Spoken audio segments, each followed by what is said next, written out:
Warahmatullahi wabarakatuh. Alhamdulillah wassalatu wassalamu ala Rasulillah amma ba'd. Jamaah salat Isya dan tarawih dan para peserta iktikaf yang sama-sama mengharap ridho dan belas kasih sayang Allah Subhanahu wa taala. Kita menemukan satu fenomena, dan fenomena ini selalu terjadi dan berulang setiap tahunnya. Apa itu? Di saat awal-awal Ramadan, semangat kita dalam ibadah itu naik, di pertengahan sudah datar, nanti di akhir turun. Dan semangat ini jamaah sekalian sering terjadi dan itu berulang setiap tahunnya.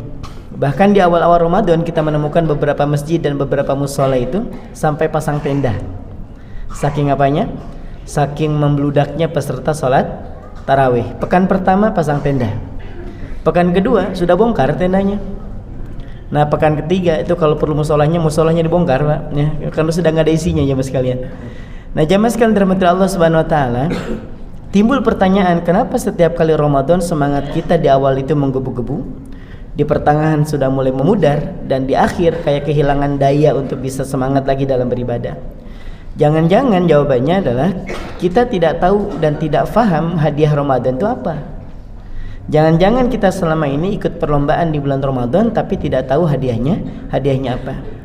Dan ketika ayat ini dibacakan, ya ayyuhalladzina amanu, wahai orang-orang yang beriman. Nah saking seringnya ayat ini dibaca, otak kita sudah bisa menerka ini ayat puasa, ini ayat tentang apa?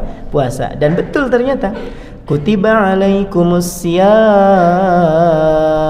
diwajibkan atasmu berpuasa. Nah saking seringnya kita mendengar ayat ini, kita menyangka bahwa hadiah dari Ramadan itu adalah puasanya. Padahal puasa itu bukan hadiah Ramadan. Hadiah Ramadan itu justru adanya di akhir ayatnya. Apa akhir ayat ini? La'allakum tattaqun, agar kalian menjadi orang-orang yang bertakwa. Jadi sekali lagi saya sampaikan bahwa hadiah Ramadan itu bukan puasanya. Kenapa? Karena di luar Ramadan kita masih boleh berpuasa. Kita boleh puasa di bulan Rajab, boleh juga puasa di bulan Sya'ban. Bahkan sehari setelah Idul Fitri, tanggal 1 di bulan Syawal itu, tanggal 2 udah boleh belum, Pak? Udah boleh puasa apa? Syawal. Sekalipun nanti kita menemukan dalam kajian fikih banyak yang memakruhkan untuk melanjutkan puasa kedua, puasa ketiga dan seterusnya.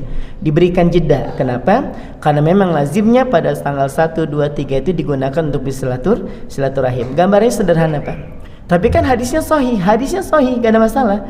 Ketika ulama itu memberikan penjelasan, itu bukan tanpa ilmu, justru ilmunya lebih tinggi dibanding kita ini.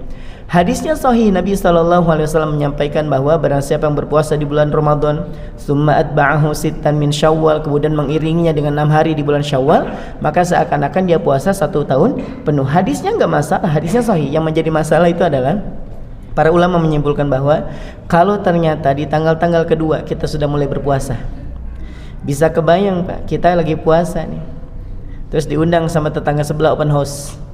Pertanyaan saya, lanjutin puasa atau memenuhi undangan?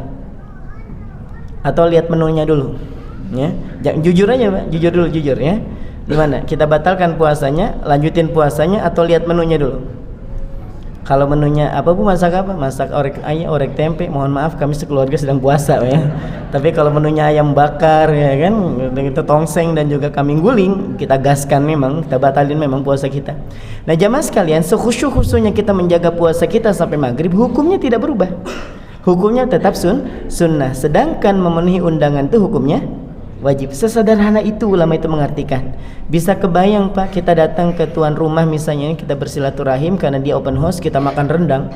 Lahap betul kita makan rendang. Terus kita ngelihat tuan rumah diem aja, terus kita bilang, ayo Pak makan bareng. Mohon maaf kami sedang berpuasa. Apa nggak kesel ke rendang kita coba? Ya kan?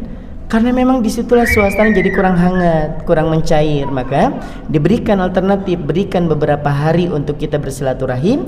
Nanti setelah itu kita lanjutkan puasanya. Yang pada intinya jamaah sekalian, puasa itu bukan hadiah Ramadannya. Karena puasa itu di bulan lain pun kita boleh melaksanakan puasa. Yang menjadi hadiah utama Ramadan itu adalah takwanya.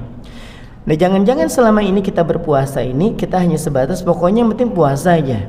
Masalah takwa jangan menjadi perhatian. Nah inilah yang nanti insya Allah kita akan bahas panjang lebar berkenaan dengan takwa itu apa, kenapa harus kita kejar-kejar selama Ramadan. Ini paling tidak nih sebagai bocoran, karena insya Allah kita akan lanjutkan di kajian subuh besok, sekalipun tadi dia ditiadakan sama MC ya kan? Besok kultum subuh diganti dengan pembacaan Riyadhus Shalihin. Dalam hati saya pulang memang saya habis ini ya, nggak kesini lagi besok. Besok kita akan bahas ini tentang berkenaan dengan takwa. Apa itu takwa? Paling tidak ada beberapa bocoran kenapa kita mesti mengejar takwa. Siapa yang tidak tertarik dengan tawaran Allah, semisal Allah berfirman dalam surah Ali Imran ayat ke-133, wasari'u ila magfiratin min rabbikum, bersegeralah kamu menuju ampunan Tuhanmu, wa jannatin 'arduhas samawati wal ard, yang disediakan surga yang luasnya itu seluas langit dan bumi. Untuk siapa ya Allah surga yang seluas itu? U'iddat lil muttaqin, kusediakan untuk orang-orang yang bertakwa. Kebayang nggak? Ini tawaran pertama. Tawaran yang kedua kita bisa simak dalam surah Al-A'raf ayat ke-96.